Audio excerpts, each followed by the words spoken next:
أما بعد فأعوذ بالله من الشيطان الرجيم.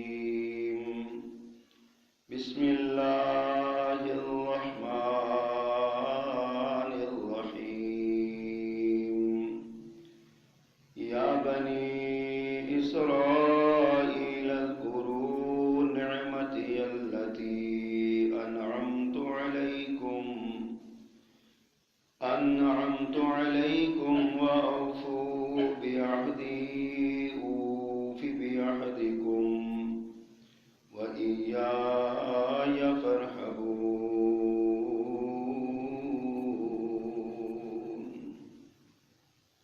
صدق الله العظيم.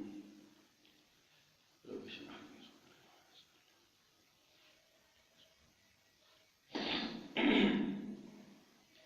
ہر قسم کی حمد و ثنا، تعریف و تسبیح، تکبیر و تحلیل، بڑائی، بزرگی، کبریائی کے سارے کلمات اللہ جل جلالہ کے لیے خاص ہیں، جو اکیلا ہی ساری کائنات کا بلا شرکت غیر یکتا اور تنہا مالک و مختار ہے۔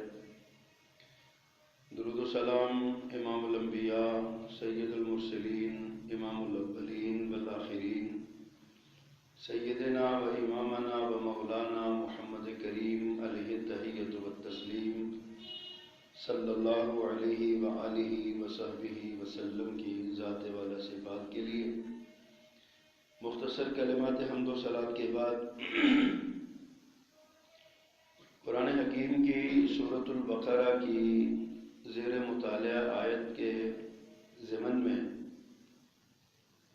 گزشتہ 2 خطبات جمعہ میں 2 اس کے نکات پر گفتگو ہوئی۔ پہلے نمبر پر اللہ سبحانہ و تعالیٰ کا یہ فرمان کہ اے بنی اسرائیل میری نعمتوں کا ذکر کرو، میری نعمت کو یاد رکھو جو میں نے تم پر کی۔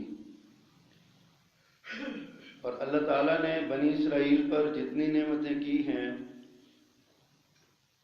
تقریباً وہ ساری نعمتیں اس امت پر بھی اللہ نے فرمائی ہیں۔ مراد اس سے یہ ہے کہ جس طرح بنی اسرائیل کو ان نعمتوں کے ذکر کا، یاد کرنے کا اور ان نعمتوں پر شکر کرنے کا حکم دیا، اسی طرح اس امت کو بھی اسی بات کا حکم دیا۔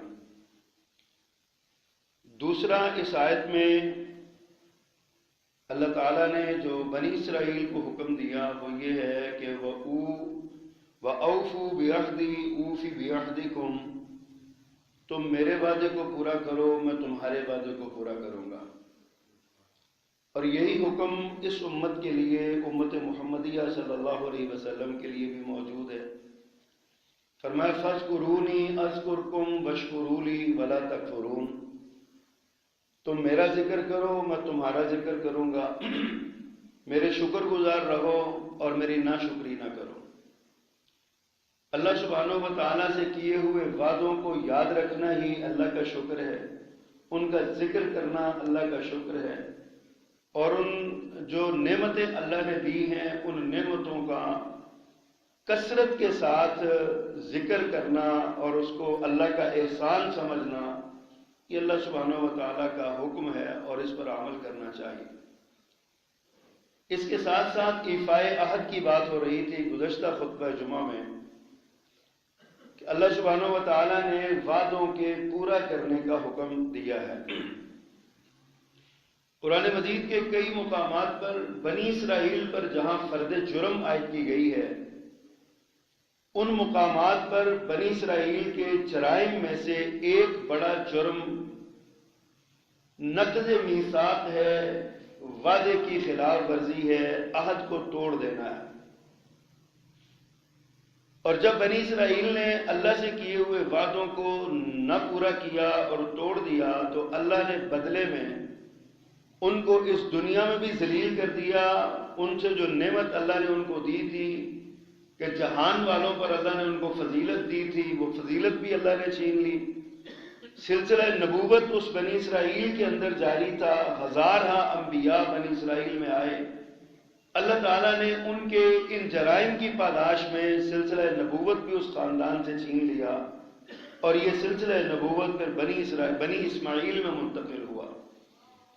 اور اللہ سبحانہ و تعالیٰ کی حکمت یہ ہے کہ بنی اسماعیل میں آنے والا آخری نبی حضرت محمد الرسول اللہ صلی اللہ علیہ وسلم کو نبوت کا بھی آخری سلسلہ نبوت کی آخری کڑی بنا کر بھیجا، اور اب آخری نبی آخری رسول بن کے آئے، آپ پر نازل ہونے والی کتاب آخری کتاب ہوئی، آپ پر آنے والی شریعت آخری شریعت قرار پائی۔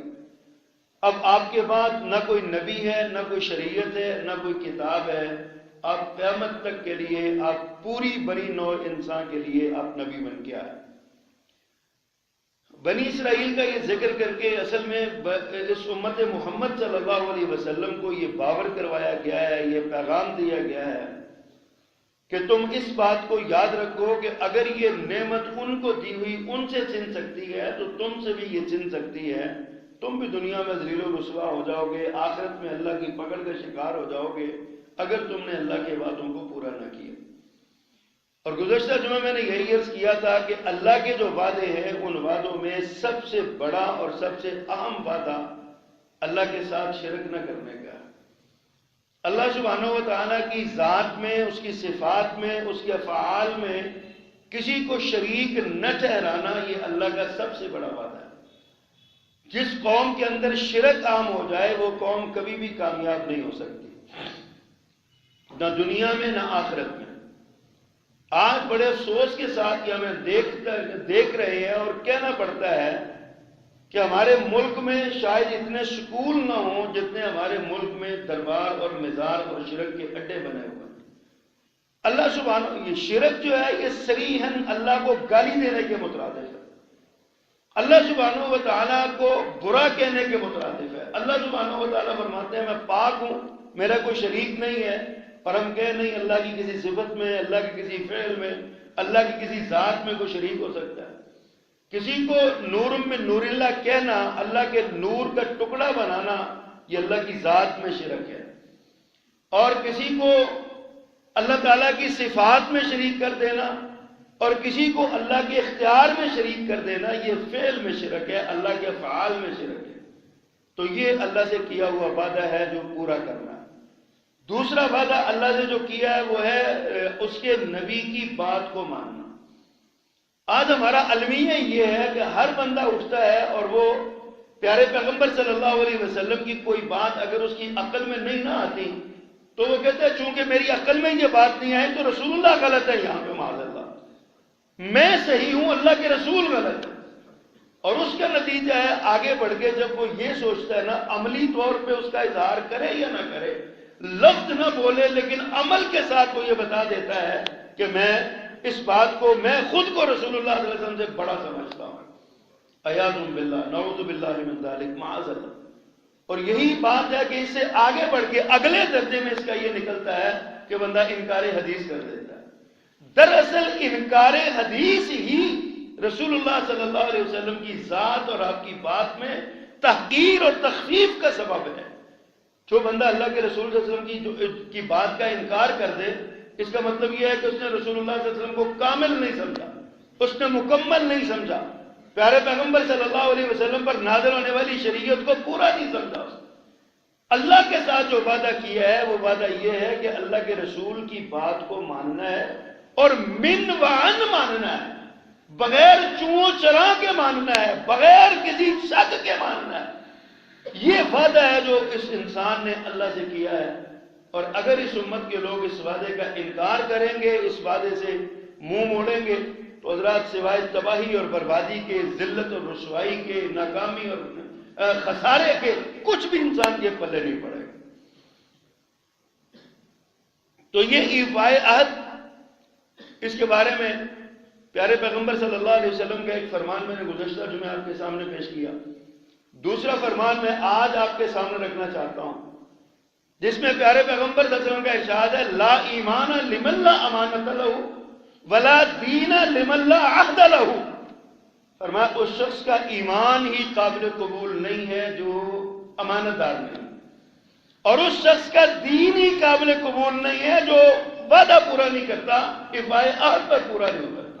لا دین لمن لا عہد، اس کا کوئی دین نہیں۔ اور آج بھی ہم دیکھتے ہیں نا، جب کوئی بندہ اپنی بات سے مکر جاتا ہے، وعدے کو توڑ دیتا ہے، تو عام ہماری زبان یار تھا دینی معنی کو نہیں ہے، اس کا کوئی دینی معنی نہیں ہے، اس کا یہ کیا بات کرے گا، اس کے ساتھ نہ جانا، یہ تو ایک منٹ میں اپنی بات سے پھر جاتا ہے، لہذا اس کی بات نہ ماننا، اس پر اعتماد نہ کرنا۔ اس پر پیارے پیغمبر صلی اللہ علیہ وسلم کے اسی فرمان کا یہ ترجمہ ہے، لا دین لمن لا عہد لہ، جو وعدہ کو پورا نہیں کرتا اس کا کوئی دین نہیں۔ اور پھر وعدے کی تکمیل دین کے بارے میں، اللہ کی ذات کے بارے میں، اللہ کی صفات کے بارے میں، اللہ کے افعال کے بارے میں، اور رسول اللہ صلی اللہ علیہ وسلم کی ذات اور آپ پر نازل ہونے والی شریعت کے بارے میں کوئی بندہ نہیں مانتا، تو اس سے بڑا بد عہد اور غدار کون ہو سکتا ہے؟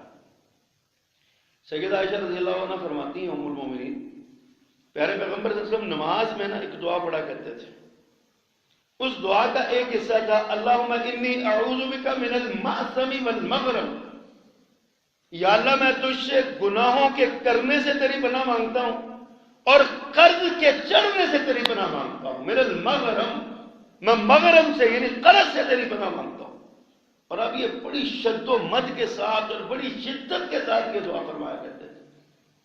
ماں جی فرماتی ہیں، کسی پوچھنے والے نے پوچھا، اللہ کے پیغمبر آپ قرض کے بارے میں بڑے حساس ہیں، بڑی دعا کرتے ہیں، کیوں آپ ایسا کرتے ہیں؟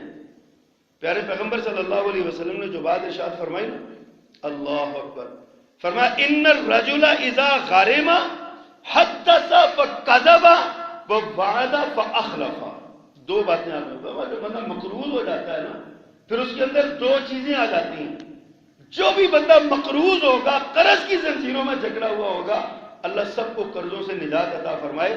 فرمایا جو بندہ قرض کی زنجیروں میں جکڑا ہوا ہے، اس کا حال یہ ہے، اذا غرم، جب وہ مقروض ہوتا ہے، حدث فکذب، جب بھی وہ بات کرتا ہے پھر جھوٹ بولتا ہے، ووعد فاخلف، وہ وعدہ کرتا ہے پھر خلاف ورزی کرتا ہے۔ اس کے پاس پیسے نہیں ہوتے، وہ مقروض ہوتا ہے، پیسے ہوتے نہیں ہیں، لوگ اس کے پاس لینے جاتا ہے، وہ کہتا ہے یار آج کا دن چھوڑ دو، پرسوں کو دے دوں گا۔ اب جب پرسوں آتی ہے پھر گھر سے غائب ہو جاتا ہے، دروازہ بند کر لیتا ہے، بچوں سے کہتا ہے جا کے کہہ دو کہ میں گھر پہ نہیں ہوں۔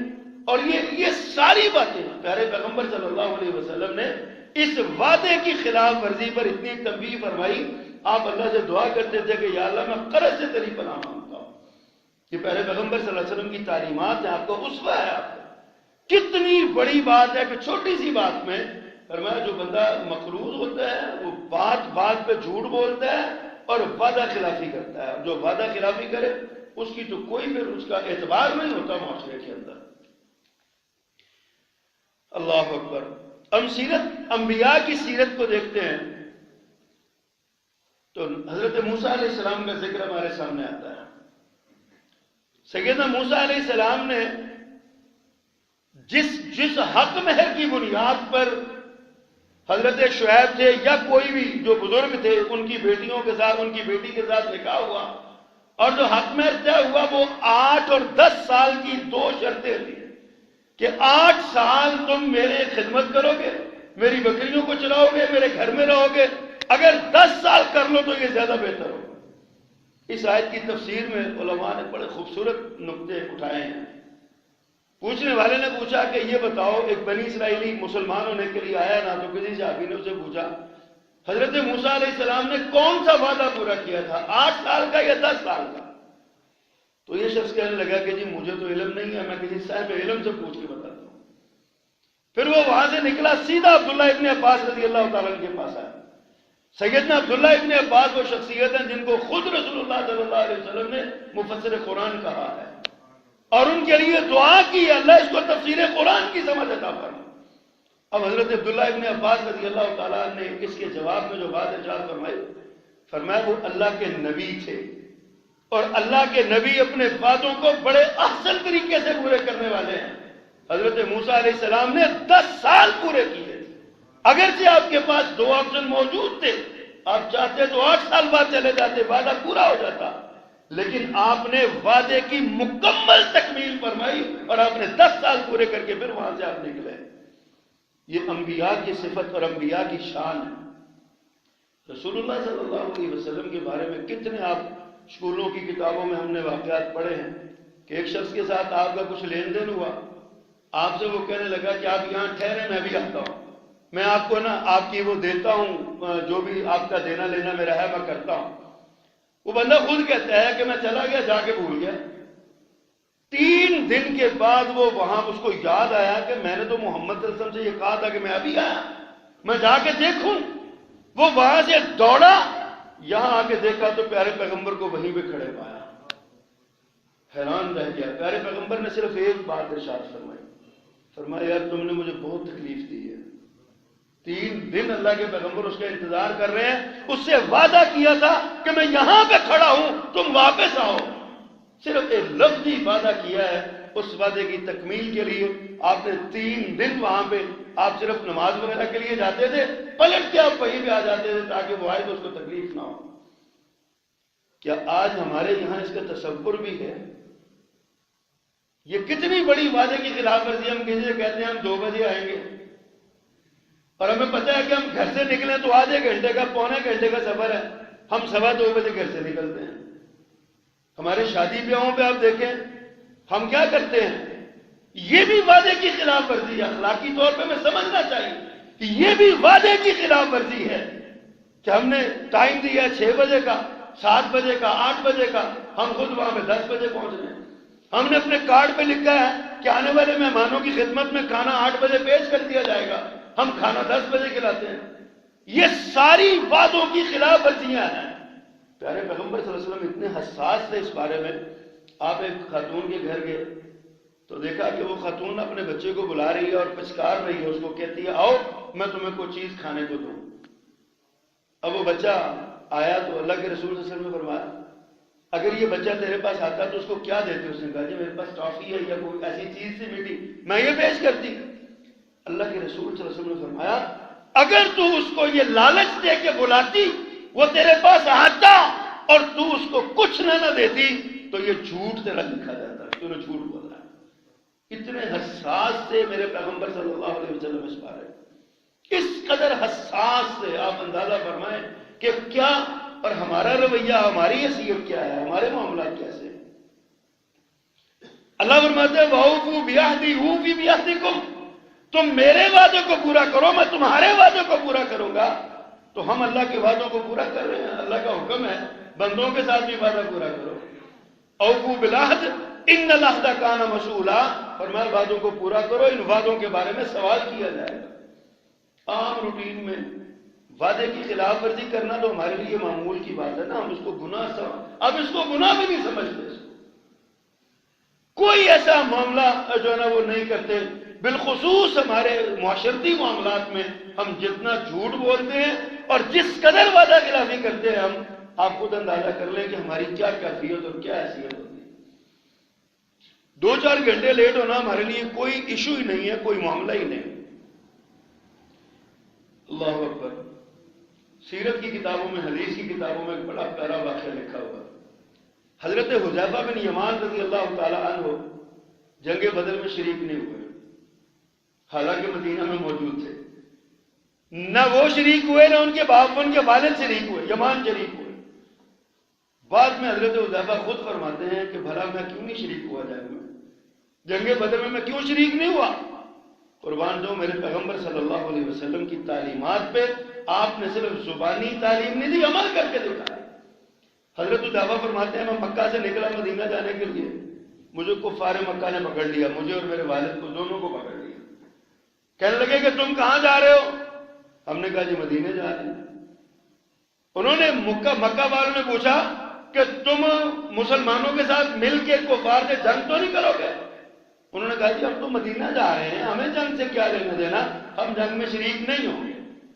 مکہ والوں نے، حضرت حذیفہ فرماتے ہیں قریش مکہ نے زبانی وعدہ لیا ہم سے کہ تم جنگ میں شریک نہیں ہوگے، لہذا تم چلے جاؤ مدینہ منورہ پہنچو۔ حضرت حذیفہ فرماتے ہیں ہم وہاں سے نکلے، سیدھے بدر میں پہنچے، رسول اللہ صلی اللہ علیہ وسلم کے پاس حاضر ہوئے، ہم جنگ میں شریک ہونا چاہتے ہیں، اور ساتھ ہی نا اپنی بات سنائی۔ فرمایا پیارے پیغمبر صلی اللہ علیہ وسلم اس طرح کر کے معاملہ ہوا ہے، اور ہم کفار قریش سے وعدہ کر کے آئے ہیں کہ ہم مدینہ جا رہے ہیں، جنگ میں شریک نہیں ہوں گے۔ آپ ذرا تصور کریں کہ میدان بدر میں مسلمانوں کی تعداد کتنی تھی اور افراد کی ضرورت کتنی تھی وہاں پہ، لیکن اللہ کے رسول صلی اللہ علیہ وسلم نے کیا ارشاد فرمایا؟ فرمایا حذیفہ تم اور تمہارے والد چلے جاؤ مدینہ، تم ہمارے ساتھ جنگ میں شریک نہیں ہو سکتے اس لیے کہ تم ان سے وعدہ کر کے آئے ہو ہم جنگ میں نہیں شریک ہوں گے، مجھے ایسے شخص کی ضرورت نہیں ہے جو وعدہ کر کے آئے ہو، جاؤ پورا کرو اس کو۔ کافروں سے کیا ہوا وعدہ زبانی کلامی ایک معاہدہ اور زبانی بات ہے، اور اللہ کے رسول صلی اللہ علیہ وسلم کو ضرورت بھی ہے، افراد کی ضرورت ہے اس جگہ پہ، اور آپ کو شدید قسم کے اسلحے کی ضرورت ہے، شدید ضرورتیں ہیں، لیکن قربان جو میرے پیغمبر صلی اللہ علیہ وسلم کی تعلیمات پہ فرمایا حذیفہ تم اور تمہارے والد چلے جاؤ مدینہ منورہ میں، تمہارا اس جنگ میں شریک ہونا مناسب نہیں ہے کیونکہ تم وعدہ کر کے آئے، وعدہ پورا کر کے آؤ۔ کیا خیال ہے ہمارا عمل بھی کبھی دیکھا ہم نے؟ ہمارا آج کے معاشرتی حالات میں، اپنے کاروباری حالات میں، مارکیٹوں میں جا کے دیکھیں ہماری کیفیت کیا ہے، ہمارے معاملات کیسے ہیں، اور نبی کریم صلی اللہ علیہ وسلم کے کیسے معاملات ہیں۔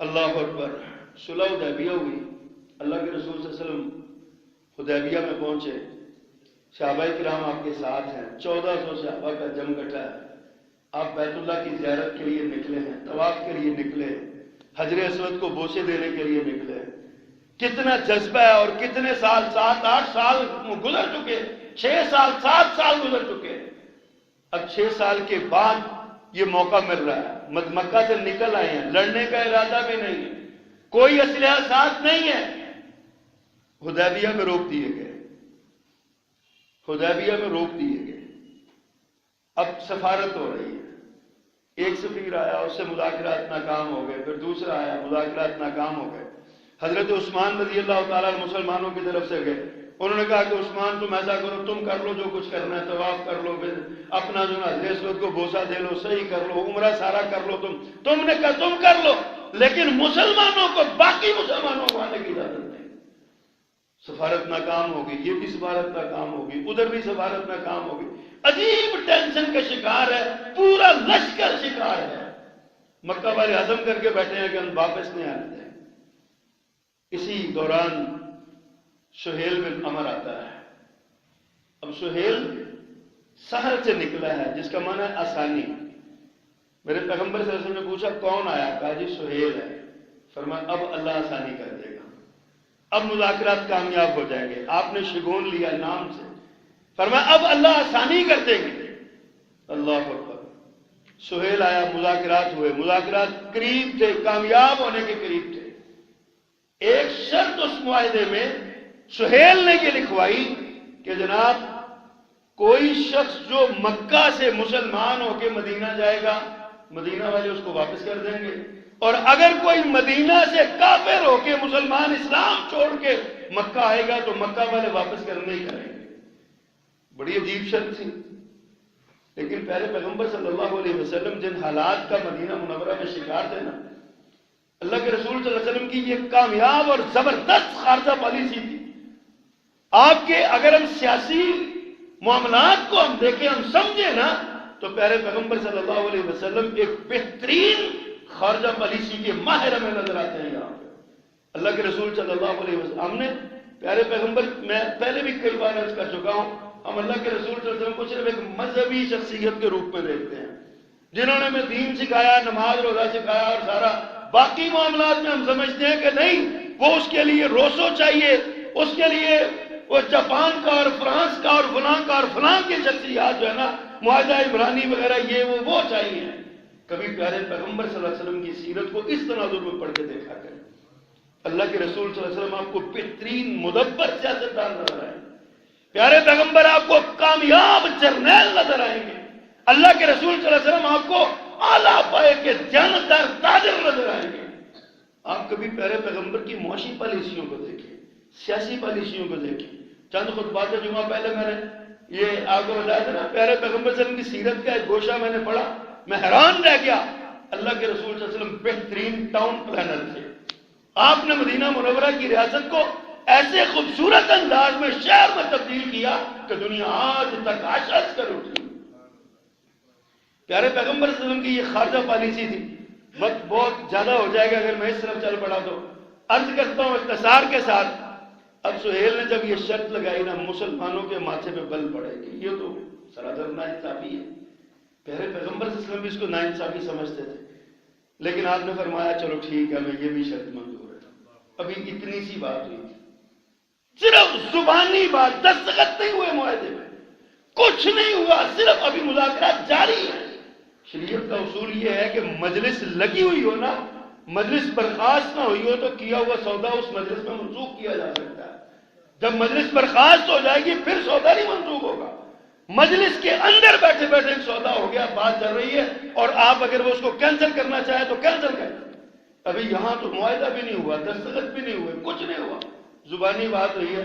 میرے پیغمبر صلی اللہ علیہ وسلم نے صرف اتنا سا کہا کہ چلو سہیل مجھے تمہاری یہ شرط بھی منظور ہے. اب مسلمان پریشان ہیں، حیران ہیں. ابھی یہ بات ہوئی تھی کہ عین اس لمحے، اللہ تیری حکمتیں تو ہی جانتا ہے کتنا عظیم ہے تو، عین اسی لمحے اسی سہیل کا بیٹا ابو جندل آس زنجیروں میں جکڑا ہوا اسلام قبول کر کے دوڑ کے حدیبیہ تک پہنچ گیا. حدیبیہ میں آ گیا. جب یہاں پہ آیا نا مسلمانوں کے ساتھ شریک ہوا تو سہیل اڑ گیا. اس نے کہا محمد صلی اللہ علیہ وسلم معاہدے کی پہلی شک پہ عمل کا وقت آ گیا. یہ معاہدے کی پہلی شک ہے، ابو جندل کو مجھے واپس کرو. زنجیروں میں جکڑا ہوا، زخموں سے چور، سر سے خون بہہ رہا، تشدد کا نشان. حدیث کے الفاظ ہیں قد کان عذب عذابا شدیدا فی اللہ، اس کو اللہ کے راستے میں انتہائی سخت تعذیب کا شکار کیا گیا تھا. ایسی حالت تھی اس کی. پیارے پیغمبر صلی اللہ علیہ وسلم نے فرمایا ابھی تو معاہدہ طے ہی نہیں ہوا، ابھی معاہدہ طے نہیں ہوا، ابھی وعدہ ہوا نہیں ہے، دستخط نہیں ہوئے، ابھی تم مطالبہ کرنے کے پابند نہیں ہو. سہیل کہتا ہے پھر معاملہ ختم، معاہدہ ختم، میں نہیں مانتا. یہ مجھے واپس کرو گے تو معاہدہ بات آگے بڑھے گی. پیارے پیغمبر صلی اللہ علیہ وسلم نے ابو جندل کی حالت دیکھی اور فرمایا سہیل میری طرف دیکھو، میری درخواست پہ یہ مجھے دے دو. سہیل کہتا ہے جی بالکل نہیں، مجھے ابو جندل چاہیے، ابھی چاہیے. پیارے پیغمبر نے ایک قدم اور آگے بڑھایا. ہائے میرے اللہ، اللہ اللہ تو نے کیسا نبی ہم کو دیا، اتنا باعمل نبی. اللہ اللہ اللہ.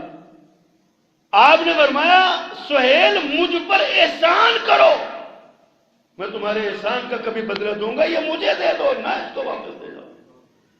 سہیل کہتا ہے کوئی احسان نہیں ہے، کوئی منت، کوئی ترلا، کوئی شے قبول نہیں ہے، مجھے صرف ابو جندل چاہیے بس. پیارے پیغمبر صلی اللہ علیہ وسلم کی نظریں جھک گئی. آپ کا کلیجہ تو بھر آیا ہوگا نا. ایک مسلمان کو کس حالت میں آپ نے دیکھا، کہاں سے وہ بیچارہ زنجیروں میں جکڑا ہوا آیا ہے. میرے پیغمبر نے نظریں جھکا کے فرمایا ابو جندل واپس چلے جاؤ، تمہارے باپ تمہیں مانگ رہا ہے، چلے جاؤ. ابو جندل نے ایک لفظ وہاں پہ، ایک جملہ وہاں پہ کہا. سارے مسلمانوں کو مخاطب کر کے کہتا ہے اے معاشر المسلمین، وہ مسلمانوں کی جماعت، اردت الی المشرکین وقد جئت مسلما الا ترون ما قد لقیت. میں مسلمان ہو کے آیا ہوں، مجھے مشرکوں کو لوٹا دیا جائے گا. دیکھ نہیں رہے میرے ساتھ کیا ہو رہا ہے، میرے ساتھ کیا بنا ہے. زنجیریں پہنی ہوئی ہیں، جسم سے زخموں سے خون رستا، شدید قسم کی تکلیف میں ہے. اور یہاں پہ آگے الفاظ ہیں حدیث کے وَقَدْ كَانَ عُذِّبَ عَذَابًا شَدِيدًا فِي اللَّهِ، اللہ کے راستے میں اسے سخت اذیت اور سخت تعذیب دی گئی ہے. کیا اے مسلمانوں، کیا مجھے مشرکوں کے حوالے کر دو گے؟ مسلمانوں کے کلیجے نہ کٹ گئے ہوں گے، مسلمانوں کے سینے نہ چل دیے ہوں گے، مسلمانوں کی کیا کیفیت ہوئی ہوگی. لیکن میرے پیغمبر صلی اللہ علیہ وسلم نے فرمایا اے جا ابو جندل صبر کرو، اللہ سے ثواب کی امید رکھو. اللہ تعالیٰ تمہارے اور دیگر کمزور مسلمانوں کے ظلم سے نجات کا کوئی ذریعہ بنائے گا اور بہت جلد تمہاری رہائی کے انتظامات ہو جائیں گے۔ اور ساتھ آپ نے کیا ارشاد فرمایا؟ فرمایا ہم نے آپ کی قوم سے ایک معاہدہ کر لیا ہے، انہوں نے ہمیں یقین دہانی کروا دی، ہم نے انہیں یقین دہانی کروا دی۔ وَإِنَّا لَا نَقْدِرُ بِهِمْ، ہم وعدے کی خلاف ورزی نہیں کر سکتے۔ یہ کس نے کہا؟ پیارے پیغمبر صلی اللہ علیہ وسلم، ہم وعدے کی خلاف ورزی نہیں کر سکتے، لہذا تم واپس چلے جاؤ۔ ابو جندل واپس پلٹا دیے گئے، زخمی حالت میں، قید سے چھوٹ کے آنے والا، زخموں سے چھوٹ۔ میرے پیغمبر نے اپنی زبان کا جو زبان دی ہوئی تھی نا، آپ نے وفائے عہد کی مثال قائم کر دیا۔ اسی طرح ابو رافع ایک بہت بڑا سمجھدار اور بہت عقل مند آدمی تھا مکے کا۔ کوئی مسئلہ درپیش ہوا، مکہ والوں نے نا اس کو بھیجا کہ تم جاؤ اور پیارے پیغمبر صلی اللہ علیہ وسلم کے پاس سفیر بن کے جاؤ، اللہ کے رسول صلی اللہ علیہ وسلم نے جا کے بات کرو۔ ابو رافع کہتے ہیں میں آیا، اس سے پہلے انہوں نے نا اللہ کے رسول کو شاید نہ دیکھا تھا، تو ہوتا ہے نا بعض اوقات بندے باہر گئے ہوتے ہیں بیرون ممالک میں، دیگر وہ آتے ہیں اور پیچھے بڑا انقلاب آ چکا ہوتا ہے۔ ابو رافع کہتے ہیں میں سفیر بن کے آیا، فلما رأيت رسول اللہ صلی اللہ علیہ وسلم القی فی قلب الاسلام، میں نے پیارے پیغمبر کا چہرہ دیکھا، آپ کا چہرہ دیکھتے میرے دل میں اسلام آ گیا۔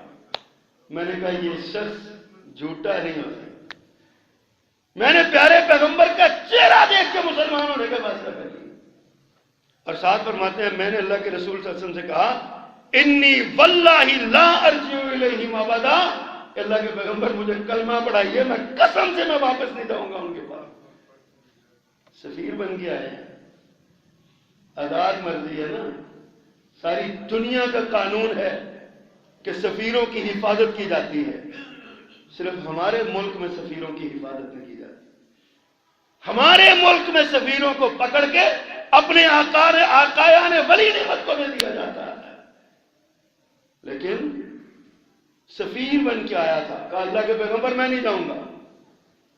آپ نے ارشاد فرمایا انی لا اخیس بالعہد ولا اجبس البرد، اے ابو رافع نہ تو میں وعدہ توڑوں گا اور نہ میں سفیر کو روکوں گا، میرا وعدہ ہے، سفیر کی حفاظت میرا وعدہ ہے، میں وعدہ بھی نہیں توڑوں گا، سفیر کو بھی نہیں روکوں گا۔ تم سفیر بن کے آئے ہو، تم یہاں سے واپس جاؤ، سفارت مکمل کرو، اگر تمہارے دل میں اسلام باقی رہا تو مکہ سے پلٹ کے واپس آ جانا۔ میرے پیغمبر نے ایفائے عہد کی مثال قائم کر دی۔ ایسے وعدے آج کون پورے کرتا ہے؟ ایسے وعدے آج کون کس کے پورے ہوتے ہیں؟ کبھی سوچا ہم نے، کبھی غور کیا؟ میرے پیغمبر صلی اللہ علیہ وسلم نے مثال قائم کر دی، اور ایسی مثال قائم کی کہ اخیر کے دن فرمایا جاؤ پلٹ جاؤ۔ ابو رافع آئے، مکہ مکرمہ میں واپس آئے، سفارت کا پورا کام کیا، واپس دیا، اور سب کچھ کرنے کے بعد اعلان کر کے دوبارہ مدینے آ گئے، بھائی میں تو مسلمان ہونے جا رہا ہوں۔ پیارے پیغمبر صلی اللہ علیہ وسلم کا چہرہ دیکھ کے اسلام ایسے ہی لوگوں نے قبول کیا تھا۔ وہ منڈی میں کھڑے ہوئے ایک معاملے سے جھگڑا ہو گیا تھا نا، تو ایک آدمی کہنے لگا اللہ کے پیغمبر صلی اللہ علیہ وسلم سے جی ٹھیک ہے کاروبار سودا منظور ہے، لیکن آپ کی گواہی کون دے گا؟ ایک بوڑھی یہودی عورت اٹھی، اس نے کہا جاؤ اس کی گواہی میں دیتی ہوں، جاؤ میں ضامن ہوں، یہ تمہارے پیسے نہیں مارے گا، پلٹا دے گا تمہارے پیسے۔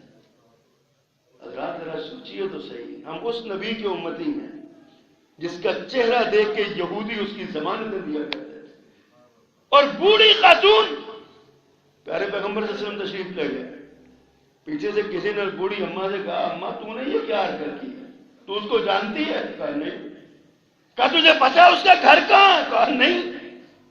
اور کہا تو ضمانت اتنے پیسوں کی دے کے پھنس گئی ہے، اگر وہ نہ آیا۔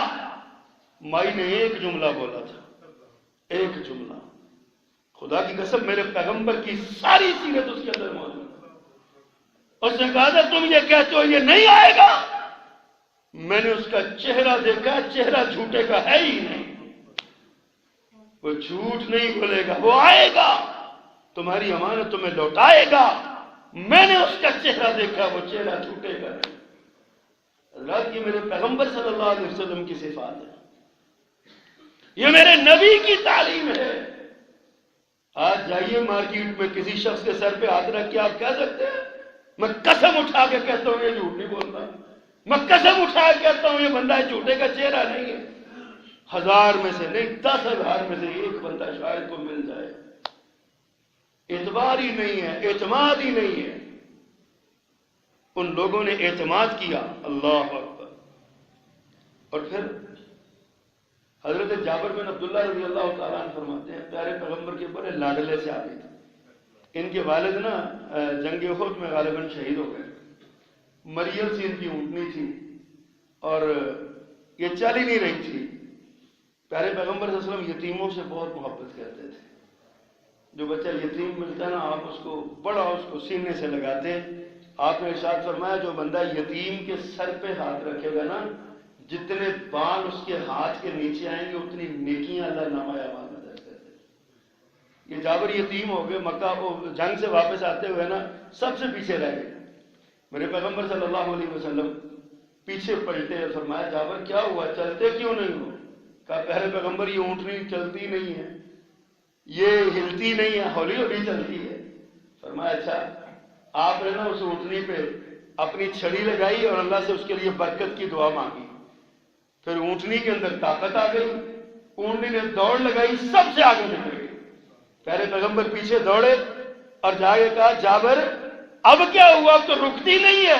کہا آپ کا ہاتھ لگ گیا ہے، آپ کا برکت والا ہاتھ لگ گیا ہے، اب یہ رکتی نہیں ہے۔ پیارے پیغمبر کو پیار آیا جابر پہ، جابر سے فرمانے لگے جابر اونٹنی بیچنی ہے۔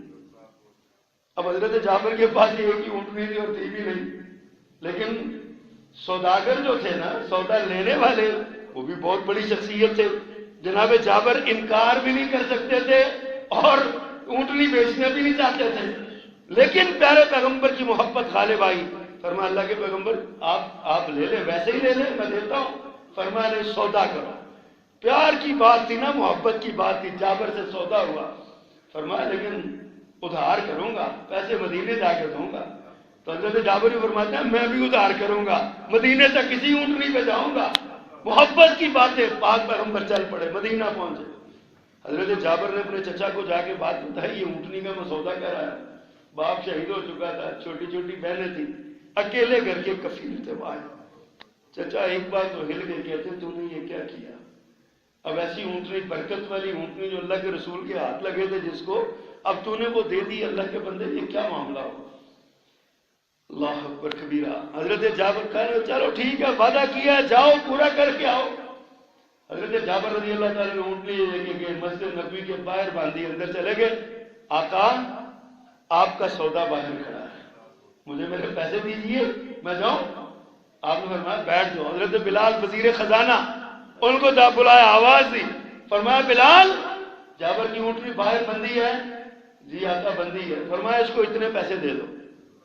حضرت بلال رضی اللہ تعالیٰ نے پیسے دینے لگے تو فرمایا بلال رکو، اتنے ہی اور دے دو، جتنے میں سودا ہوا تھا نا، فرمایا اتنے دے دو، اتنے ہی اور دے دو۔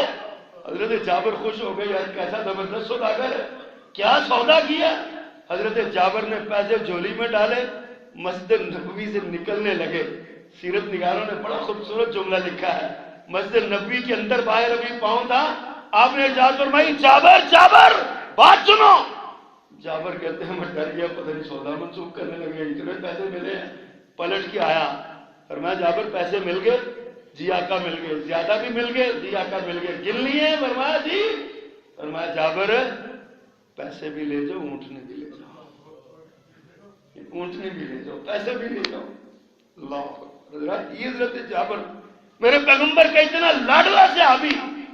ایک دن اللہ کے رسول صلی اللہ علیہ وسلم نے جابر سے کہا جابر اگر، اللہ اکبر، اگر فلاں علاقے سے مال غنیمت اور جزیے کے پیسے آئے نا تو میں نہ تمہیں اتنے پیسے دوں گا. آپ نے 2 لمبے بتائے, اتنے پیسے آپ کو دوں گا اگر وہاں سے جزیہ آیا, اگر آ گیا تو.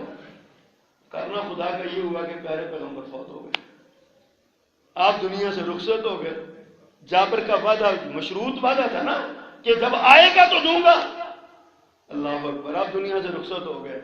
تھوڑے دنوں کے بعد نا وہاں سے مال غنیمت یا جزیے کے پیسے آئے, اور جناب صدیق اکبر رضی اللہ تعالیٰ عنہ, ایسے نہیں میرے پیغمبر نے ان کو اپنا جانشین بنایا تھا, بڑے دانار, بڑے سمجھدار, بڑے وفادار آدمی.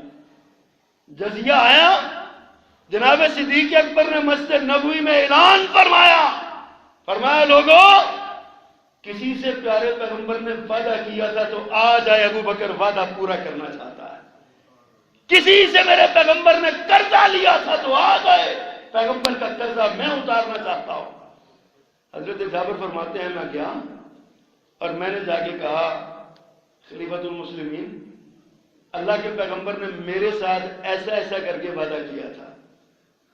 تو حضرت ابوبکر صدیق اللہ اکبر کہنے لگے واقعی کہا جی میرے ساتھ وعدہ کیا تھا آپ نے کہ اگر وہاں سے پیسے آئیں گے, مال آئے گا تو میں تمہیں لب بھر کے 2 لب بھر کے میں تمہیں دوں گا.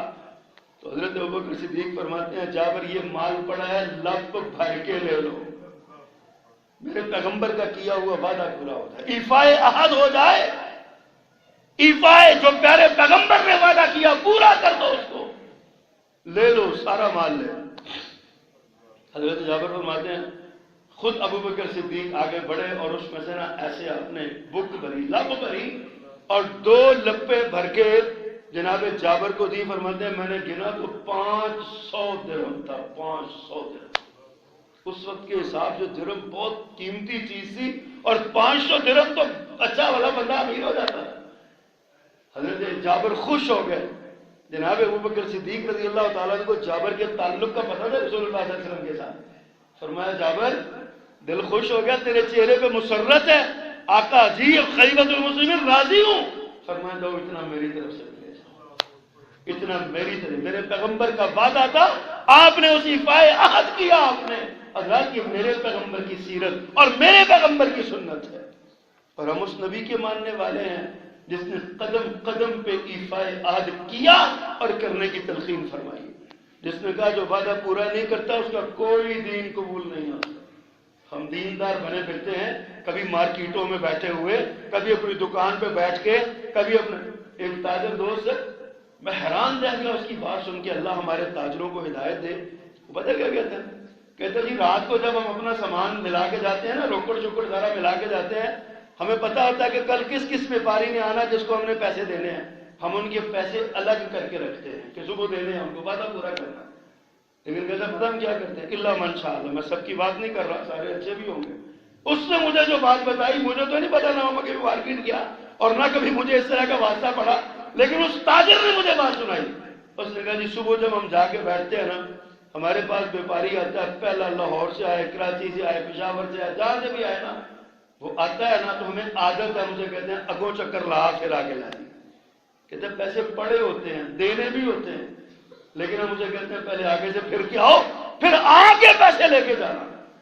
حضرات یہ کیسی عجیب بات ہے, وہ آپ کے پاس آیا, آپ اس کو خوش کر دو, اس کے چہرے پہ مسرت رقصہ ہوگی, میرا مالک آسمانوں پہ خوش ہو جائے گا. آسانیاں پیدا کرنے کا حکم ہے, یسرو ولا تعسرو, فرمایا آسانیاں پیدا کرو, سختیاں نہ کرو, لوگوں کے دلوں پہ آئے مشکلات نہ پیدا کرو لوگوں کے. تو حضرات محترم یہ ایفائے عہد کی چند مثالیں میں نے آپ کے سامنے رکھی. اسی آیت کا آخری حصہ فَإِيَّايَ فَارْهَبُونِ, اللہ فرماتے ہیں مجھ سے ڈرو. اب اللہ سے ڈرنا کیا ہے؟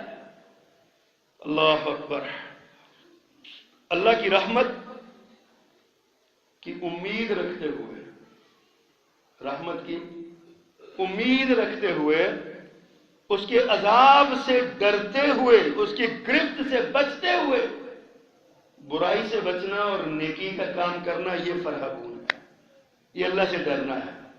رحمت کی امید ہو کہ اللہ مایوس نہیں کرے گا. بندہ جو بھی کام کرے اللہ کی رحمت امید رکھے, یہ امید نہ رکھے, یقین رکھے کہ اللہ پاک جو میں کر رہا ہوں اللہ کی رحمت کی امید ہے مجھے، اللہ تعالیٰ کی رحمت ہوگی اور میں اس مصیبت سے بچ جاؤں گا، یا میں یہ کام کروں گا تو اللہ کا وعدہ پورا ہو جائے گا۔ ایایا فرغون، اللہ فرماتے ہیں مجھ سے ڈرو۔ اور یہ اللہ کا ڈر ہی ایک ایسی رسی ہے اور ایسا جذبہ ہے اللہ کا ڈر جو انسان کو حقوق اللہ اور حقوق العباد کی ادائیگی پر آمادہ کرتا ہے۔ جس کے دل میں اللہ کا ڈر ہوگا نا وہ کسی اپنے گاہ کو نقصان نہیں پہنچائے گا۔